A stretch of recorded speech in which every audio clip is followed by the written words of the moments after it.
2000 के दौर में मुरारी यादव सोहबर के निवासी, क्या है मुरारी यादव सोहबर के निवासी, जिनका तरफ से माँ भगवती के चरण में श्रद्धा के साथ 21 रुपए से दान कर लग गया। वो दानू बाबू के माँ लक्ष्मी सदा घर में विराजमान रहते हैं। क्या हो जा मैया सरस्वती हे लक्ष्मी हमरा मन करहु कर दो केवल आस तुम्हारी है मैया है पार लगा दे मोरसिया रामचंद्र शंकर जी उमा। हे लक्ष्मी की उदानी बाबू जगह टका दान बदलते ना जी हे हमरा ले सारा गलिए वे दानी बाबू के कुछ कह दिए या जल्दी कहिए दियो, कहियो कहियो। भगत तो हर मंदिरिया हाँ बाबा ले यह तब नहीं काहे मैया, तब नहीं काहे मैया दिल बरसाना है यहाँ तब नहीं काहे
लोका था बजे गायक कपिल पंजाब के सृजन से यह भजन लोका था आप लोगों को बीच दिखाया जा रहा है। जो टूटी फूटी गलतियां होगा बच्चे समझ के क्षमा करना।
सुधर आगला का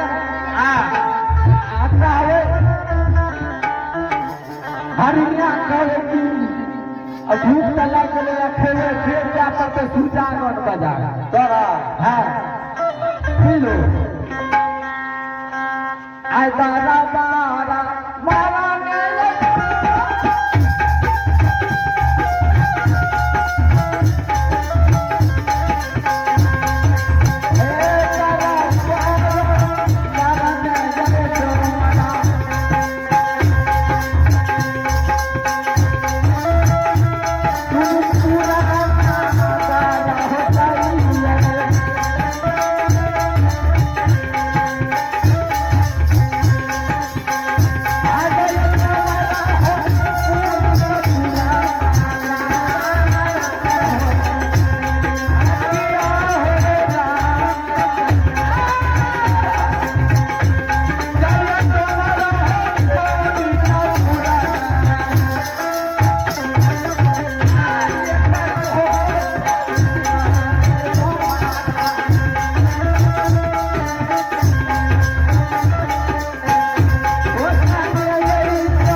बड़ा गसाल झीले गसाल छिए राज्य में तीनों सुबह चला रख दिए लिए आ भूख लगे तो भोरे गलिए हैं सुगर जगह भोरे था हमें भूख के देखो की छिए सुगर के तक भी उन्हें गहूं मार के तो कर दुनिया के लिए आए ठीक एक बने वाला है अरे दारू पीने आगे ध्यान देवे का सोच ले आगे बढ़ेगा हाँ बोल आगे देखो चिकना से कथिया भोरे के लिए सुबह लाकर आहे की आहे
सुन ले हमरा बैठे छियो जल्दी से हमरा खाए लाबा नहीं चलो खाए ले अरे फिर सुजागन जे सुजागन लेकिन वाला छिए की कहै छी बदवा के पता कहियो कतै चलै नहीं खाए ले बताई भागने जी भागने है वो तक रुपौली में फेरी के ई करिया के बल पे के गोर में कुछ पीछे ना नहीं है ना हाथ गोर के समझ ले बस बता का सुंदर कते हम गेले काशी बाजार सलाम के आगे नहीं तेरा माला कर छियो चल सुगारिया के कते चलिया कते ए पदवा के पता के काम छिए समझलिया एड़ा पता काला में खाई लग करिए समझलिए ए के हरिया ए देखी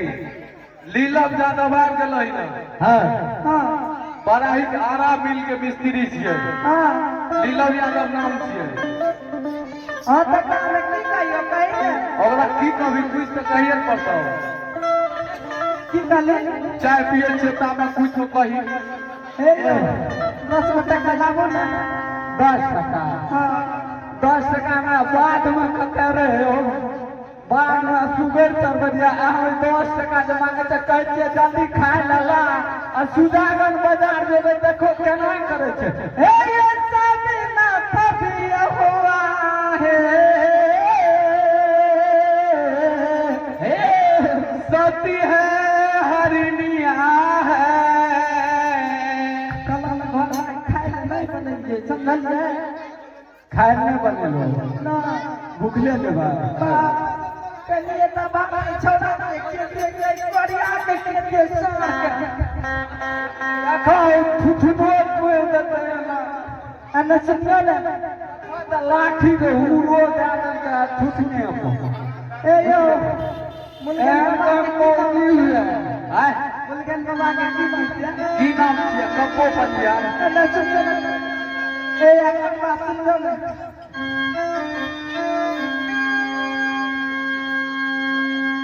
नींबू कन भोज चला 8 दिन से 9 दिन से बुझलो हां ककरा नींबू का हां कप्पो बाऊ का हां तो कितना एको दिन कल हो या पकड़ा हां देखियो मिले आ दियो ना ए यो ना चलो ओकरा को ना जा ठीके कर कितना पता झाला जे भोजिया में खेते रे पनिया में हुआ हां लाभ दिए तो सुबह में खटिया हैं ये ना चले ना करके दोनों पत्नी हम एक हरिनिया लीलब यादव भैर भागव पैसा देते रह तो शुरू कर किसी हम भले हां पति न बनेंगे या कौन हम आज आवाज लगाएंगे हां नहीं जाने की रोज के अपन काम खबैए काम ना ठीक है तो हम जाए छी कंटा कपोबा समय के हां हम बहिरा कंटा भजन वाला करा दे तू समझलिए ए सब ना पाए दिया हुआ मन कोई ठिकाना मन कोई ठिकाना आखिरी जाए वाला फेर के भागल जा छ खाए ले नहीं बने आज तो मन से जात होता हम जे छै लिट्टी आ सिंघारा चुप चुप चुप हां चुप आ तक मार दे लाठी से दबो हर कुखरा पे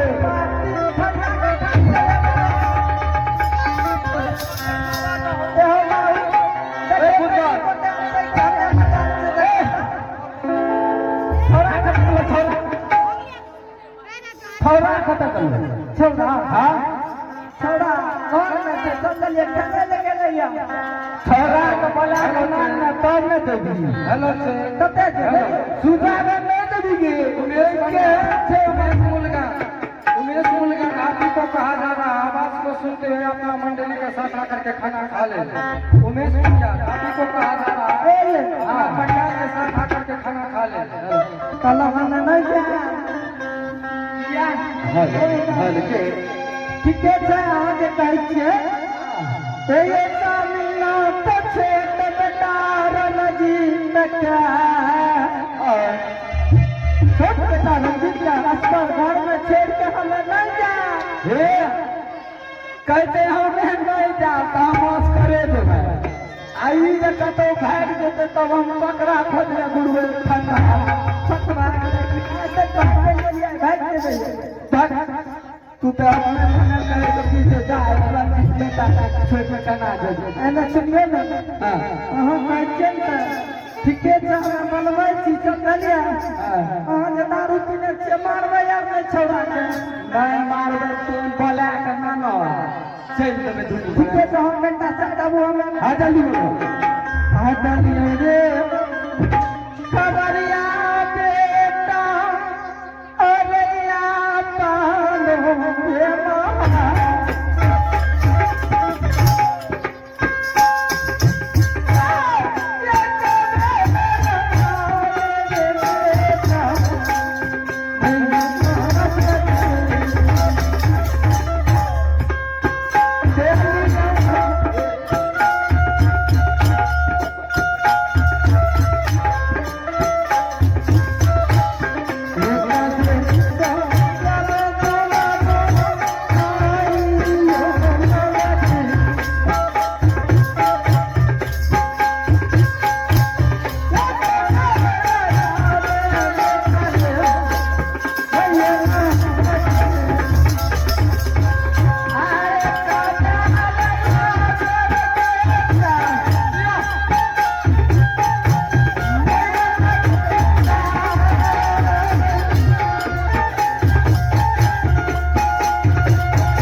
मरल शाम के ते कुटै छ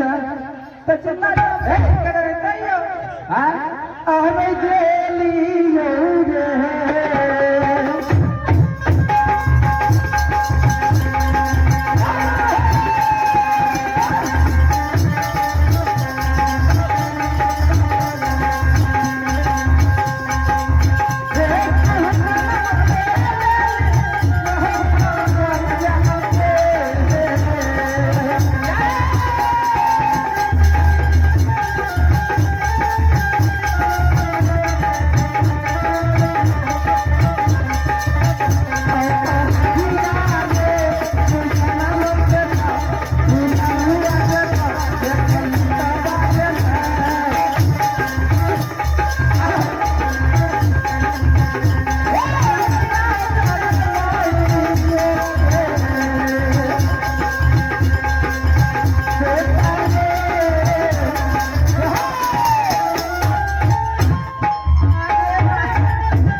दुनू जे छै पान बुझ गेली अरे अरे अरे अरे मियां मिर्गी उठे छ हैला सुनी आ देसी आंख लगल ना खेत आंख के निकाल लो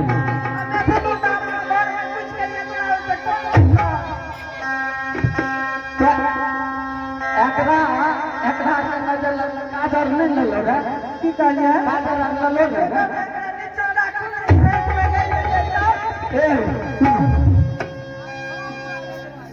नीचा में जो रख देबे आ तब जला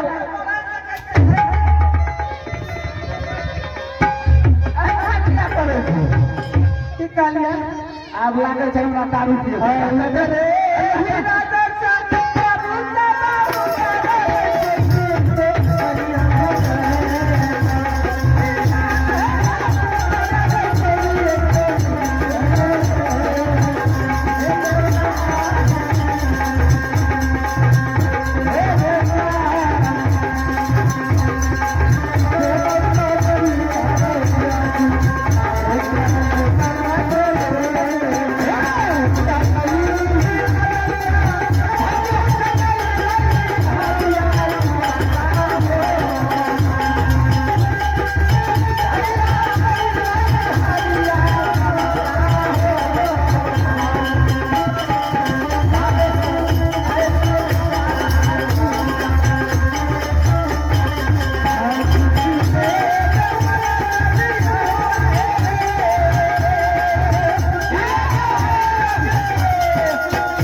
राजी देलो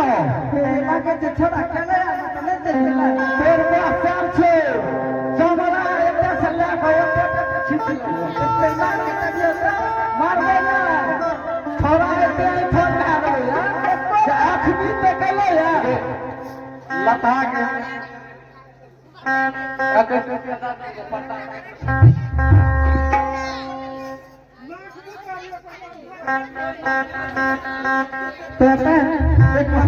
भगवान के दरबार में जो काम किया है 21 काम किया है उन मान बनियों को मैं तो आशीर्वाद देने का लगी हूँ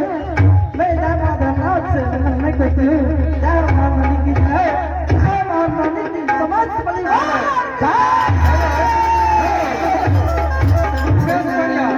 उमेश पंड्या आप ही को कहा जा रहा है आवाज को सुनते हैं अपना मंडली का साथ खाना खा ले उमेश पंड्या आप ही को कहा जा रहा है उमेश पंड्या आप ही को कहा जा रहा है हाँ बोलो ग्रामीण मंडली उमेश बाबू के जो भी पनियार है आपको बार बार सूचित किया जाता है कि भोजन तैयार है आकर के खाना खा ले ग्रामीण मंडली उमेश बाबू के जो भी पनियार है बार बार आपको सूचित किया जाता है भोजन तैयार है आकर के खाना खा ले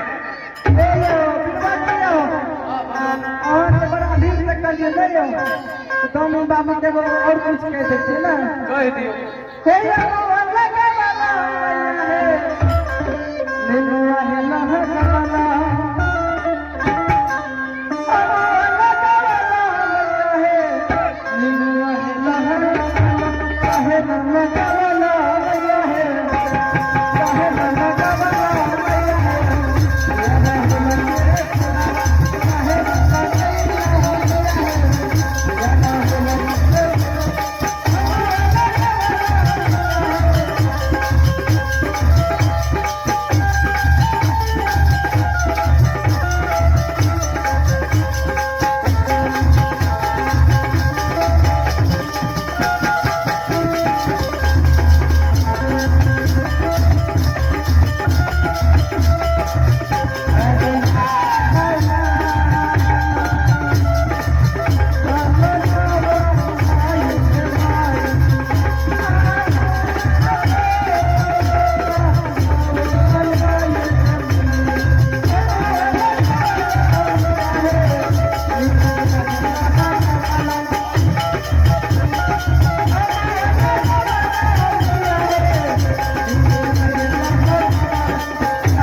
है ना सुनो हम पढ़ा लिखा से कलियों का बुद्धि करे ना पढ़ा का हम जाने छिए बढ़िया बैगन के तरह खा के हमरा को वैसी के लग ए हमरा हमरा जे कहे छे चार गोटी के काम पर पेट के तो रे बाप वाला पहले हमरा गलती तो हमरा बाप फूट गेला है बोले लगे है देसी चार के बलवे ना की करम जाने छिए की मारबे नहीं मारबे मारबे के ना बाप अगर से मारबे तो की करना छिए चलो एना चुना ना मारबे तो हम की करम की आहे भागी ये का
हमरा सोगे हमरा कोन लागता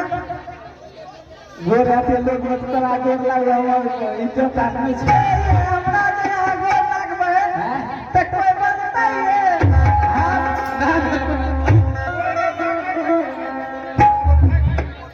हां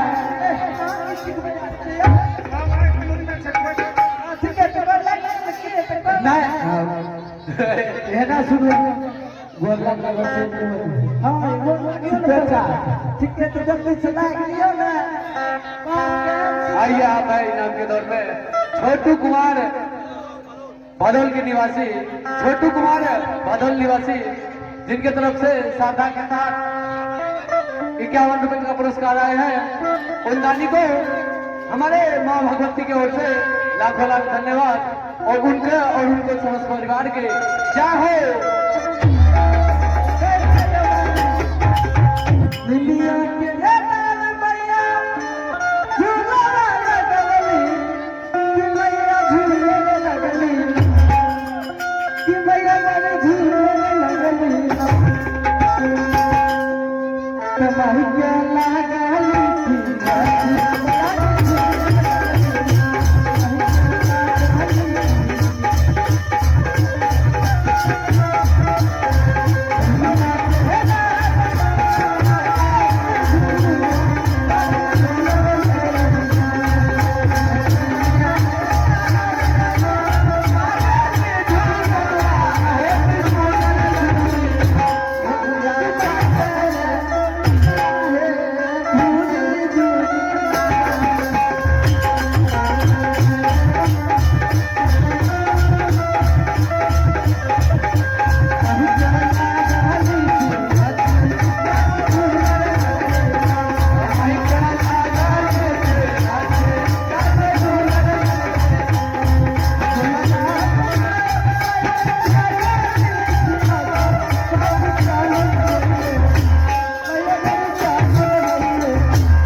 जल्दी बोला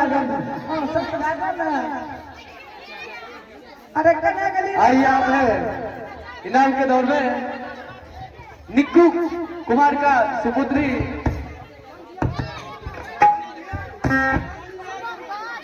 संध्या कुमारी, उनके तरफ से साधा के साथ 51 रुपए से पुरस्कार आए हैं। उन्होंने हमारे पार्टी की ओर से लाखों लाख धन्यवाद। की जय